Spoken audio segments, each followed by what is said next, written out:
In today's video, I'm going to use the 78 Cub with the F-38 single cut disc harrow, and there were two versions of this. There was the LF-38, which was for the lowboy, and the F-38, which is for the standard Cub. So the LF-38, I'm going to show you a picture of that here in a second, but it has a straight hitch on it, whereas the F-38 has a curve, and that's to account for the higher tractor on the standard Cub.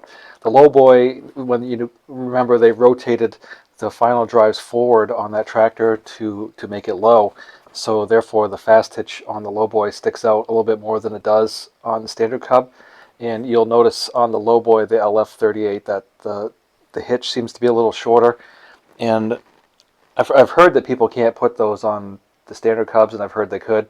So if you've got an LF-38 and ran it on a regular Cub, I'd love to have you comment below and tell me that it worked, because I don't have a lowboy, so I can't verify one way or the other. I'm just telling you what I was told.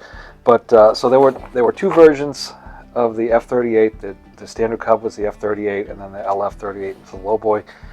And both of those could be bought with either the standard discs, which is what mine has, or alternatively with the bog harrow discs like this, and you can see the notches. And my other harrow for the 140 has those, and those notches are great if you've got stocky ground, so you haven't plowed it, you just want to do some minimum till.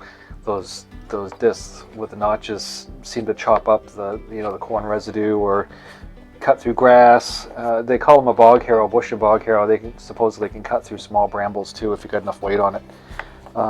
It has been starting a little hard lately, so I'll probably have to put some new plugs in it.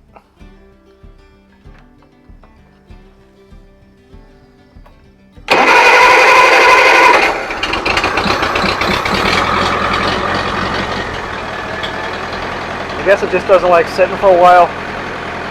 It's been sitting about 3 or 4 days, and that started up pretty quick, I guess.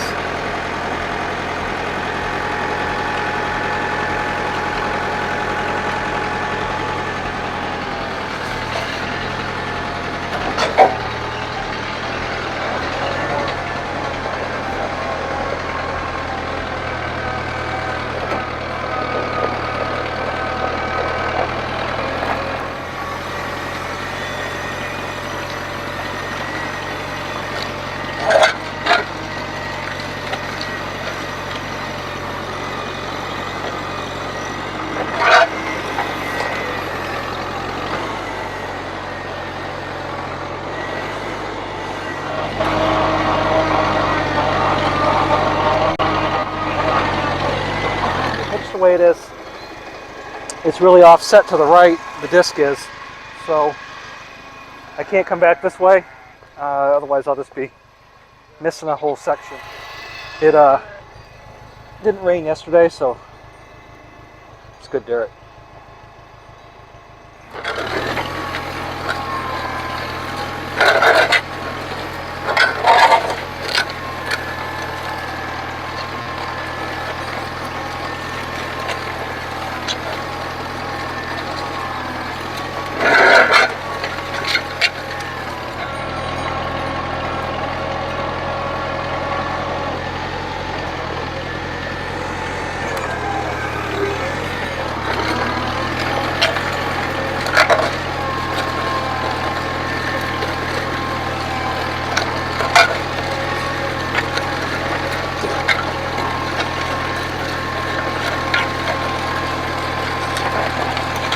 Okay, you can see the spot in the middle. Well, that's what happens with these single cut ones, is the way these are angled is each one of these gangs shoves the dirt away from the tractor, and if you had another set on the angled this way, well, that kicks it back in. So it really does an incomplete job, but it's okay for weeds. I did okay, but you're always going to have that little spot in the middle where the center of the disc is. There you are. Where you been hiding? Where'd you go?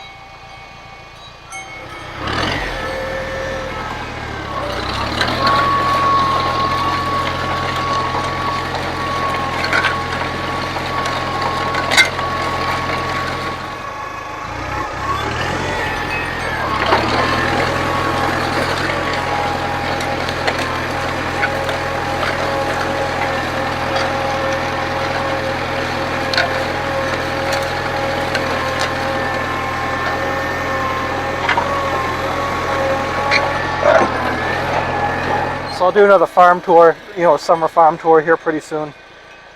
But once I get planting done, then I'm switching over to haying. It's 200, it has got a bad tire on it, so that's off at the shop right now getting a new tire, and I haven't decided if I want to sell the 200 yet or not. I kind of don't, but I kind of do. So anyway, we'll see. Overall, I think it did a pretty good job. Again, a double cut always works better, or a double disc always works better than a single disc. But the single disc is great for weeding. Also, the Cub, easy to maneuver out here with the fences I got and everything. And I like the Cub anyway. So the next video you're going to see is I'm going to try to put the 251 on here. Maybe this one will pick it up well. If it doesn't, then I'll just go over to the Super C. But I've got the 200 in the way right now, so I can't really get around over there until I put the new tire on. I'll talk to you next time. Thanks for watching, and I hope you have a great afternoon.